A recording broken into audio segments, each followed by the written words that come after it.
2026 தேர்தல் களம் சூடுபிடிக்க தொடங்கி இருக்கிறது. அதிரடியாக 6 வாக்குறுதிகளை அள்ளி வீசி இருக்கிறார் தமிழ்நாட்டினுடைய எதிர்க்கட்சி தலைவர் திரு எடப்பாடி பழனிசாமி அவர்கள். ஒவ்வொரு குடும்பத்துக்கும் 10,000 ரூபாய் வழங்கப்படும் அப்படின்னு ஒரு அதிரடியான தமாக்கா ஜெயலலிதா அவர்களுடைய பிறந்த நாள் என்கிற காரணத்தினால் இன்றைக்கு இந்த அறிவிப்புகள் வந்திருக்கிறது. பல செக்டாரையும் கவர் பண்றாரு. படிச்சுட்டு வேலை இல்லையா, மாசம் நாங்கள் உதவித்தொகை தருகிறோம் அப்படின்னு சர்வதேச அளவில் பல நாடுகள் சிந்திக்கக்கூடியதை அதிமுக பொதுச் செயலாளர் சிந்தித்திருக்கிறார். அவங்க தரப்புல பேராதரவு. இன்னொரு பக்கம் இதெல்லாம் அள்ளி விடுறது தான் அப்படிங்கிற மாதிரியான விமர்சனங்கள் ஒரு பக்கம். என்ன சொல்லியிருக்கிறார் எடப்பாடி பழனிசாமி அவர்கள், அது சாத்தியம்தானா அப்படிங்கிறது தேர்தல் களத்தில் இத்தகைய தாக்கத்தை ஏற்படுத்தும். திமுக அதிமுக அப்படி காம்படிட்டிவாக கொடுக்கும்போது சம்பந்தம் இல்லாமல் சிஎம் ஆனால் நான் வீட்டுக்கு வரேன் அப்படின்னு கிராமமாக வருவேன்னு ஒருத்தர் சொல்றாரு. அது எந்த அளவுக்கு இதனோட மேட்ச் ஆகும், விரிவாக அலசுகிறது இந்த செய்தி தொகுப்பு. இந்த தேர்தல் நேரம் வந்துட்டுன்னா வாக்காளர்களுக்கு குஷியோ ஆயிரும். நாங்கள் அதை தந்துடுவோம் இதை தந்துடுவோம்னு சொல்லி 1008 விஷயங்களை பேசுவாங்க. இப்போ எடப்பாடி பழனிசாமி அவர்கள் விதவிதமாக திட்டங்களை அறிவிச்சிருக்கிறாரு. எப்படி இதை நம்ம பார்க்குறது? ஏற்கனவே எடப்பாடி பழனிசாமி அவர்கள் 2 கட்டமான வாக்குறுதிகளை கொடுத்திருந்தார். இன்றைக்கு 3வது கட்டம். அதில் முதல் கட்டம் அப்படிங்கிறது எம்ஜிஆர் அவர்களுடைய பிறந்தநாள் இன்றைக்கு வந்தது. இன்றைக்கு அம்மையார் ஜெயலலிதா அவருடைய பிறந்தநாள். ஆக்சுவலாக நான் நினைச்சது இந்த 2ஆம் கட்டமே இங்கே வரும்னு பார்த்தா அவர் நடுவுலையே அதை பிரேக் பண்ணி அந்த அந்த பிரேக்கிங் நியூஸை கொடுக்குறது, நியூஸ் சைக்கிளுக்குள்ள வர்றது அப்படிங்கிறத இன்னைக்கு நம்ம திட்டமிட்டு கரெக்டாக செய்கிறாங்களோன்னு ஒரு செய்திகளுக்குள்ளாலே இடம் பெற்றுட்டு இருக்கு. இன்னைய தேதிக்கு கூட்டம் போட்டிருக்கிற சசிகலாவோ அல்லது இவரோ ஓபிஎஸோ செய்தியில் வந்து விடாமல் இருப்பதற்கான ஒரு யூகமாகவும் அல்லது ஒரு வியூகமாகவும் நீங்கள் இதை ஒரு பக்கம் பார்த்துக்கலாம். ஆனால் அதை தாண்டி அவர் சொல்லியிருக்கக்கூடிய விஷயம், முதல் அறிவிப்பு, விலைவாசி உயர்வை கருத்தில் கொண்டு அனைத்து குடும்பத்திற்கும் கருணை தொகையாக ரூபாய் 10,000 வழங்கப்படும் அப்படிங்கிறது தான் முதல் அறிவிப்பு. அப்போ திரு எடப்பாடி பழனிசாமி அவர்கள்ட்ட இது ஏறத்தாழ நிதிஷ்குமார் மாதிரி ஆட்சியில் இருந்திருந்தால் 10,000 கொடுத்துருக்கலாம். பட் இல்லாததுனால கொடுக்க முடியல, மனம் இருக்குது பணம் இல்லை அப்படிங்கிற ஒரு நிலையில் கைகள் கட்டப்பட்டிருக்கு. எடப்பாடி பழனிசாமி அவர்கள் இந்த விலைவாசி உயருக்கு யார் காரணம் ஆமாம் அப்படிங்கிறதே சேர்த்து சொல்லிட்டு வந்தாருன்னா நல்லா இருக்குங்கிறது இந்த தரப்பின் டார்கெட்டாக இருக்கிறது. இப்போ இந்த மாதம் 10,000 அப்படிங்கிறது ஒரு வருஷம் மட்டும்தானா, இந்த வருஷம் விலைவாசி ஏற கொடுப்பாரா, இப்படியான கேள்விகள். விலைவாசி ஒரு பக்கம் இப்படி போயிட்டே இருக்கட்டும், நம்ம 10,000 15,000 ஒன்று கொடுத்துட்டு இருக்கலாம். இதனால ஒரு விலைவாசி ஏறுமே, அதை பற்றி கவலை இல்லையா? இல்லை, அது அரசுக்கு கடன் தானே ஏறும், பிரச்சனை இல்லை. நீங்கள் சிம்பிளாக அவர்கிட்ட கேட்டோம்னா சொல்லிடுவாரு, திமுக கடன் வாங்கியிருக்கு 1000 ரூபாய் கொடுத்தீங்க, நீங்கள் 2000 கொடுப்பீங்களேன்னு கேட்டப்ப அது நிர்வாகம் பண்ண தெரியாதவங்க அப்படி பண்ணியிருக்காங்க, நம்ம கிட்ட வரட்டும் நீங்கள் பாருங்க அப்படின்னு அவர் சொல்லியிருக்கிறாப்புல. அப்போ இந்த 10,000 அப்படிங்கிறது எப்படி இம்பேக்ட் ஆக போகிறது? ஏன்னா அங்கே பீகாரில் 10,000 நிதிஷ்குமார் கொடுத்த போது நாங்கள் ஆட்சிக்கு வந்தால் சங்கராந்திக்கு 30,000 என்னமோ வருஷம் 1 இயருக்கு கொடுப்போம்னு தேஜஸ்வி யாதவ் பேசினாப்புல. இதை விட அது கூட வருதுனாலும் அதை நம்பலை. யார் கொடுப்பாங்கிற நம்பிக்கை மக்களுடைய வாக்காளர்களுடைய ஒரு கணக்கு பார்வை வந்தால் கொடுப்போம் அப்படிங்கிறது. இதை ஒருவேளை பிரதமரும் சேர்ந்து கட்டாயம் இப்போ வர கூட்டத்தில் மார்ச் 1ஆம் தேதி அவர் வராரு, திருப்பரங்குன்றத்தில் சாமி கும்பிட்றாரு. சாமி கும்பிட்டுட்டு மதுரையில் கூட்டம் இருக்கு, அங்கே பிரதமரும் இதை அழுத்தி சொன்னார்னா ஒருவேளை ஒரு நம்பகத்தன்மை வருமா அப்படிங்கிற ஒரு கேள்வி இருக்கு. அது நம்ம அடிக்கோடிட்டு பார்க்கணும். இல்ல, இதுல திருப்பரங்குன்றம் அப்படிங்கிறதையும் நம்ம அடிக்கோட்டிடணும். திருப்பரங்குன்றத்துக்கு என்ன காரணத்துக்காக வராரோ அந்த காரணத்தை தான் செய்ய வராரு. திருப்பரங்குன்றம் தீர்ப்பு வருவதற்கு முன்பாகவே 2 நீதிபதி அமர்வுகளில் இருக்கும்போதே திருச்சி வந்த மோகன் பகவத் பேசினதையும் நம்ம அடிக்கோடிட்டு பார்த்துக்கணும். ஸோ இப்படியான சூழல் இந்த விஷயங்கள் இருக்கும்போது இந்த 10,000 அப்படிங்கிறது ஒரு பெரிய நம்பிக்கை. ஆனால் அந்த நம்பிக்கையை வாக்காளர்கள்ட்ட உறுதித்தன்மை எப்படி கொடுக்க போகுது, இதை அடுத்தது கீழே கிரவுண்ட் வரைக்கும் இப்படி கொண்டு போக போகிறாங்க. இப்போ சமீப காலத்தில் அவர் அந்த முதல் இது சொன்ன பிறகு முதல்ல இந்த பெண்களுக்கான 2,000 அப்படிங்கிறத அறிவிச்சார் இல்லையா எம்ஜிஆர் பிறந்தநாள் அன்றைக்கு. அதன் பிறகு சமீபத்தில் ஏறத்தாழ ஒரு 15-20 மாவட்டங்களுக்கு பயணப்படுகிற வாய்ப்புகள், வெவ்வேறு காரணங்களுக்கு பயணப்படும் பொழுது ஒவ்வொரு குறைஞ்சபட்சம் கிளை அமைப்புகள்லையும் அந்த வாக்குறுதிகளை பேனராக அடித்து வச்சிருக்கிறாங்க. எடப்பாடி அவர்கள் ஃபோட்டோ, ஜெயலலிதா அவர்கள் ஃபோட்டோ, அந்தந்த ஊர் மாவட்ட செயலாளர் பகுதி செயலாளர் ஃபோட்டோ மட்டும் மாறுதே தவிர அது கிட்டத்தட்ட எல்லா கிராமங்களுக்கும் கொண்டு போய் சேர்க்கிற வேலையை பேனர்களாக அடித்து அதிமுக எலெக்ஷனுக்கான அந்த செலவுகள் மற்ற வேலைகள் இறங்கி இருக்கிறாங்க. அது கவனிக்கத்தக்கது. டோர் டு டோர் கேம்பெயின் அவங்க அதை மேற்கொள்றாங்களா, எந்த அளவுக்கு கன்வின்ஸ் பண்றாங்க, அது கொஞ்சம் கவனிக்க வேண்டியது, கவனம் இருக்கத்தக்கதா மாறும். ஏன்னா 2021 திமுக 1000 ரூபாய் மகளிருக்கு உரிமை தொகைன்னாங்க, அவங்க 1500ன்னாங்க. ஆனாலும் இதை தான் மக்கள் தேர்ந்தெடுத்தாங்க. அப்படியும் ஆகலாம், அல்லது இதை விட அவர் வந்தால் கூட கொடுப்பார் என்பது வாக்காளர்களை இவங்க அடுத்து இருக்கக்கூடிய இந்த 50 நாட்கள் இது எப்படி கொண்டு போய் சேர்க்குறாங்க, அந்த நம்பகத்தன்மையை எப்படி உருவாக்குறாங்கன்னு ஒரு விஷயம். 2 கட்சிகளும் கொடுக்கக்கூடிய வாக்குறுதிகளுக்கு எப்படி நாங்கள் நிதி ஆதாரத்தை உருவாக்கணும்னு யாரும் பேச போறது இல்லை அப்படிங்கிறத மட்டும் நம்ம கட்டாயம் உண்மை. ஆனா இந்த காசு கொடுக்கக்கூடிய அளவுல இவங்க ஆட்சிக்கு வரக்கூடிய அந்த படிக்கட்டுகளில் இருந்து கொண்டிருக்கிறார்களா அப்படிங்கிற ஒரு கேள்வியும் மக்கள் மனசுல இருக்கும். வருவதற்காக படிக்கட்டில் ஏறுவதற்காக தான் இப்படி அடுத்தடுத்து அதிரடியான வாக்குறுதிகள் அப்படிங்கிறது அவங்களுடைய ஒரு பார்வையாகவும் இருக்கும். ஏறத்தாழ இன்னைக்கு 185 தொகுதியில் அவர் சுற்றி வந்துட்டார். நடுவில் இந்த கரூர் சம்பவம் நடக்காம இருந்தால் அவர் இப்போ ஒரு ரவுண்டு முடிச்சு 2வது ரவுண்ட் போயிட்டு இருக்க வேண்டியது. அதனால பல SOPs வந்தது போச்சு வந்துச்சுங்கிறதுனால எல்லாருக்கும் ஒரு தேக்க நிலை வந்துச்சு. அடுத்து பாருங்க, இது ரொம்ப அற்புதமானது. அது வந்து பார்த்தீங்கன்னா, இது மேலை நாடுகளில் தான் அன்எம்ப்ளாய்மெண்ட்டுக்கு ஒரு ஸ்டைஃபண்ட் கொடுப்பாங்க. வேலையில்லா பட்டதாரிகளாக இருக்கிறவர்களுக்கு அந்த மாதாந்திர செலவுக்கு கொடுப்பது அப்படிங்கிறது. இங்கே வந்து பார்த்தீங்கன்னா உங்களுக்கு கடந்த காலத்தில் மகாராஷ்டிராவில் அதை அறிமுகப்படுத்தினாங்க. ஏறத்தாழ மகாராஷ்டிராவினுடைய ஒரு டிட்டோ அப்படின்னு சொல்லலாம், இல்லை அதனால் இன்ஸ்பயர் ஆகி அவரால் கவர்ந்து இழுக்கப்பட்டு அப்படின்னு கூட நீங்கள் இதை எடுத்துக்கலாம். வேலைவாய்ப்பு அலுவலகங்களில் பதிவு செஞ்சிருக்கணும், அது முக்கியமானது. வேலைக்காக காத்திருக்கும் பட்டதாரிகளுக்கு மாதந்தோறும் 2000 ரூபாயும் 12ஆம் வகுப்பு வரை படித்தவர்களுக்கு மாதம் 1000 ரூபாயும் வழங்கப்படும் அப்படிங்கிறத ஒரு அடுத்த கட்ட வாக்குறுதியாக. ஏன்னா இவங்க ஆண்களுக்கும் பேருந்தில் பயணம் டிக்கெட் இல்லை அப்படின்னு சொன்னபோது எல்லாரும் சிலாகிச்சாங்க அவருடைய ஆதரவாளர்கள், கட்சிக்காரர்கள். அதாவது அயல் நாடுகளுக்கு இணையாக கண்டக்டர்லெஸ் டிராவல், டிக்கெட்டே கொடுக்க வேண்டாம், இந்தியாவிலே இதுதான் அப்படின்னாங்க. அது ஆக்சுவலாக அது ஏன் தவறு அப்படின்னா, அது அடிப்படையில் கண்டக்டர்லாம் வண்டி ஓட்ட முடியாது. ஏன் நம்ம சொல்கிறோம்னா, இவங்க என்ன நினச்சிக்கிட்டாங்க, விலையில்லா பயணம் அப்படின்னா யாருமே காசு கொடுக்க வேண்டாம்னு நினச்சிக்கிட்டு இருக்கிறாங்க. ஒவ்வொரு பெண்களுக்கு உரிமை தொகை இந்த பக்கம் விடியல் பயணத்தில் இல்லைனாலும் ஏன் கண்டக்டர் டிக்கெட்டு கிழிச்சு கொடுக்குறாரு அப்படின்னா, அந்த டிக்கெட்டுக்கான காசை கவர்மெண்ட் செலுத்தும். ஏன்னா பஸ் நட்டத்தில் ஓட முடியாது, ஏற்கனவே டிரான்ஸ்போர்ட் பெரிய சிக்கல்ல இருக்கு, நிதி நெருக்கடி இருக்கு. நீங்கள் ஒரே ஸ்டாப்ல இறங்கினாலும் கடைசி ஸ்டாப்ல இறங்கினாலும் நடுவில் ஒரு தோராயமான தொகையை ஃபிக்ஸ் பண்ணி ஒரு டிக்கெட்டுக்கு கூட வாங்கலாம் குறைய வாங்கலாம், ஒரு ஆவரேஜ் ஒரு தொகையை ஃபிக்ஸ் பண்ணி அரசு கொடுத்துக்கிட்டு இருக்கு. அதையே அப்போ சர்வதேச அளவில் உலகத்திலே யாரும் யோசிக்காம ட்ரெயினுக்கு எதுக்கு கண்டக்டர்ன்ற மாதிரி பஸ்ஸுக்கு எதுக்கு கண்டக்டருங்கிற லெவலுக்குலாம் சொன்னாங்க.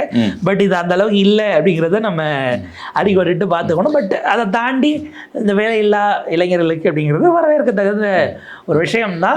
இல்லை இதில் அவர் ஒட்டுமொத்தமாகவே பாஜகவை பின்தொடர்கிறாரோ அப்படின்னு தோணுது. பீகாரில் உள்ள விஷயம் இப்போ 10,000 ரூபா, அதுபோல் இப்போ மகாராஷ்டிராவில் உள்ள விஷயம், இந்த வேலையில்லா பட்டதாரிகளுக்கு முழுக்க அந்த சைடில் போய் உட்கார்ந்துட்டு இருக்கிறாரா?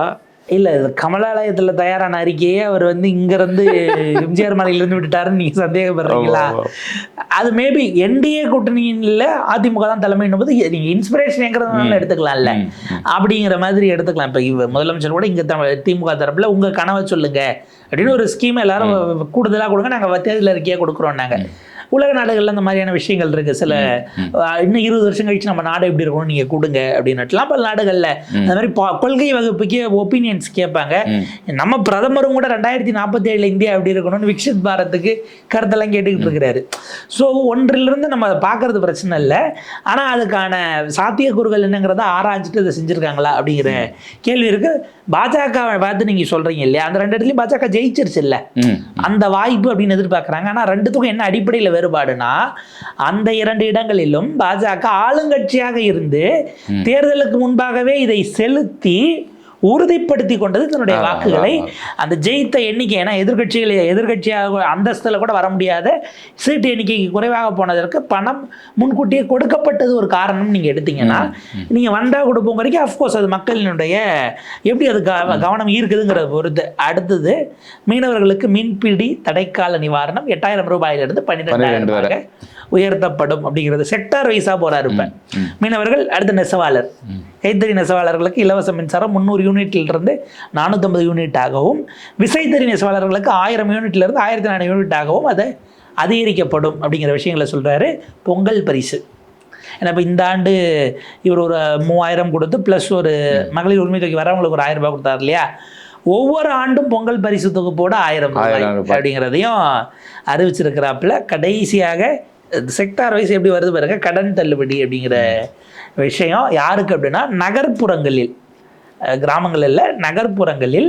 ஏன்னா அடிப்படையில் அதிமுக பற்றி சொல்லும் போது அவங்களுக்கு கிராமங்கள் தோறும் கிளை இருக்கும், அந்த ரூட்டுங்கிறது அங்கே தான். நகர்ப்புறங்களில் அந்த அளவுக்கு உங்களுக்கு ஸ்ட்ராங் ஹோல்டு இல்லை, ஒரு உறுதியான கட்டமைப்பு அப்படிங்கிறது இல்லை அப்படிங்கிற மாதிரியான ஒரு பார்வை இருக்குது பேஸில்.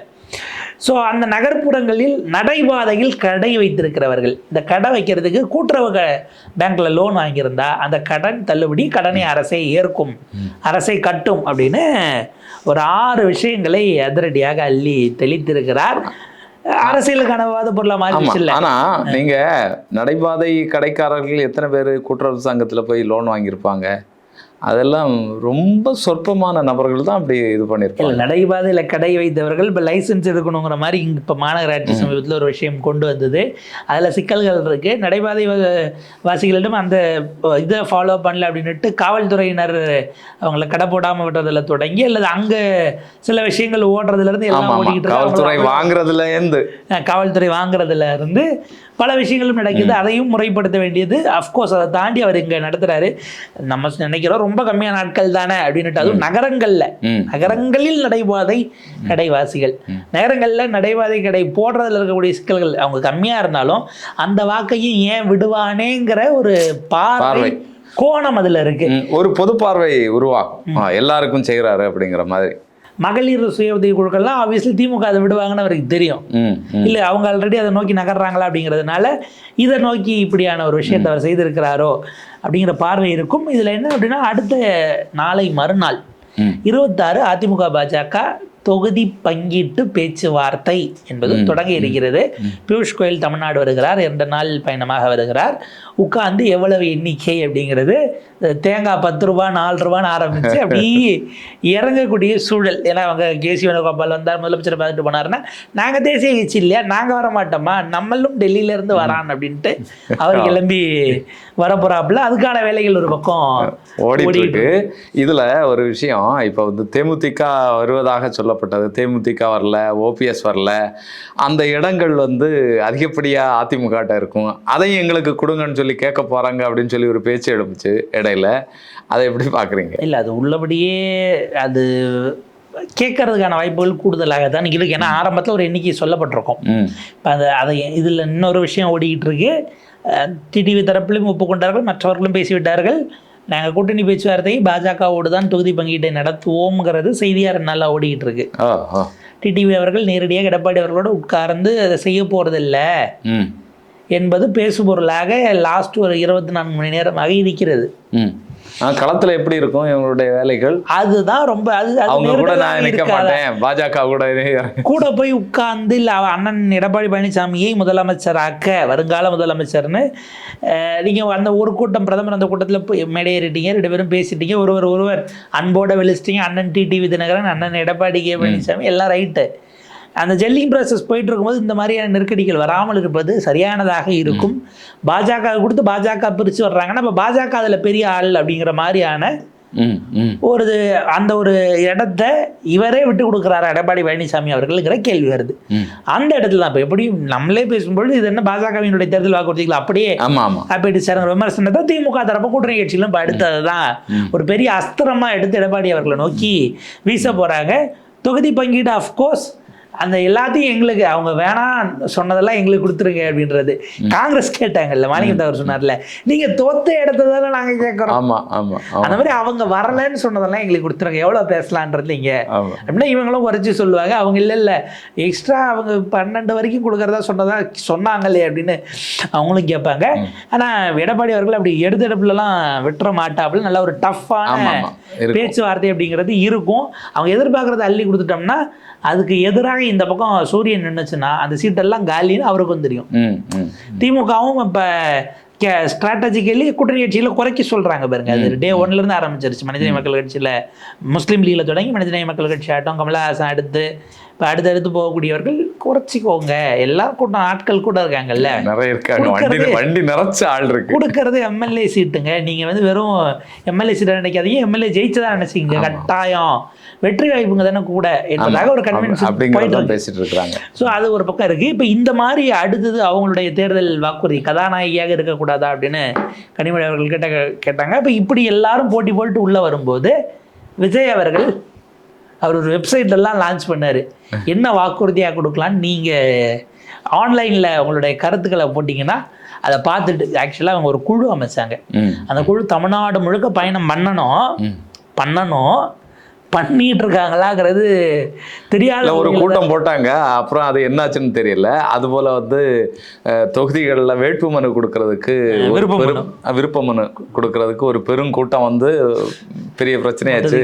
அது எங்க போச்சுன்னு சொல்லி தெரியல. அதெல்லாம் ஆன்லைன்ல நாங்க இது பண்ணிட்டோம் அப்படின்னா எலெக்ஷனும் வாக்கும் ஆன்லைன் பெருங்கூட்டமா இருக்கு பூத்துலன்னு ஆன்லைன்லயே போட்டுரும் தலைவான்னு அவங்க போறதுக்கான வழியை விஜயை உருவாக்கி தராரா தாவேக்கா உருவாக்கி தருகிறதாங்கிறது தான் கேள்வியா இருக்கு. நீங்க அவர் ஆவுனா அண்ணா அவர்களை கோட் பண்றாரு, இல்லை அந்த போட்டோவை எடுத்து பயன்படுத்திக்கிறாரு. மக்களிடம் செல் அப்படின்னு அண்ணா சொன்னாரு. அது எப்போ சீகமான பிறகு போக சொன்னாரா, சிஎம் ஆகிறதுக்கு முன்னாடி போக சொன்னாரா? மக்களிடம் செல், அவங்களோட அவங்களுடைய பிரச்சனைகளை புரிஞ்சுக்கோ, என்னென்னு கேளு, அதுக்கு பிறகு அதற்கு எதிரான விஷயங்கள் அதை வந்து தீர்ப்பதற்கான வழி என்னன்னுட்டு நீ அங்கேருந்து தான் கற்றுக்கணும். கிரவுண்ட்ல இருந்து நீ வரணும், களத்தில் இருந்து மக்களோட மக்களாக இருந்து நீ பரிணமிச்சு வரணும்னு அண்ணா சொன்ன பாடத்தை வச்சுக்கிட்டு காஞ்சிபுரத்தில் போய் அண்ணா அவர்கள்னு நல்லா நீங்கள் பாட்டுக்கு ஸ்கிரிப்டை பேசிட்டு முன்னாடி பின்னாடி போகிற இடமெல்லாம் அவரை யோசிச்சுட்டு அதிமுக வந்துட்டுனா கூட அண்ணாவின் பெயரால் கட்சி ஆரம்பித்து இல்லை அண்ணா ஆரம்பித்த கட்சி இன்னைக்கு என்ன பண்ணி வச்சிருக்காங்கன்னு இவ்வளவும் பேசிட்டு நான் உங்களுக்கு ஒரு வாக்குறுதி தரேன். என்ன வாக்குறுதி? ஓட்டு கேட்டு வர போறீங்களா?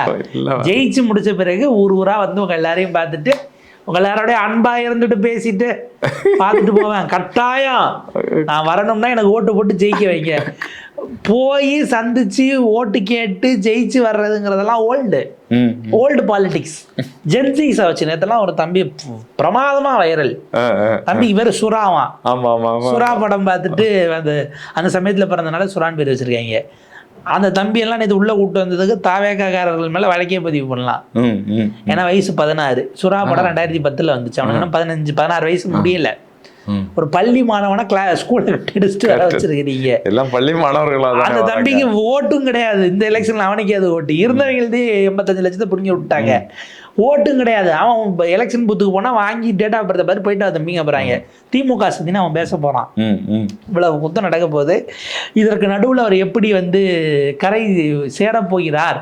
அவர் கேப்டன் ஆஃப் த ஷிப்பா இருந்து போவார்னு பார்த்தா அவர் கரையில் இருந்துட்டு போயிட்டாங்கன்னு டாட்டா கட்டி 234 வேட்பாளர்களை ஏற்றி அனுப்ப போறாரோ அப்படிங்கிற நிலை தான் உருவாகியிருக்கு. அரசியலே பண்ணாமல் ஒரு அரசியல்வாதி என்கிற நிலையில் விஜய் பரிதாபத்துக்குரிய ஒரு சூழலில் தான் இருக்காரு. இல்லை, இப்போ வந்து விஜயை பொறுத்தளவில் அந்த ஒரு மனநிலைக்கு வந்துட்டாரா? நம்ம இல்லை, இன்னும் வெறுமனே பேசுவோம் அப்படிங்கிற மாதிரி. ஏன்னா களத்தில் நம்ம இல்லை அப்படிங்கிறத ஒரு நிதர்சனமாக தெரிஞ்சுட்டேன். ஏன்னா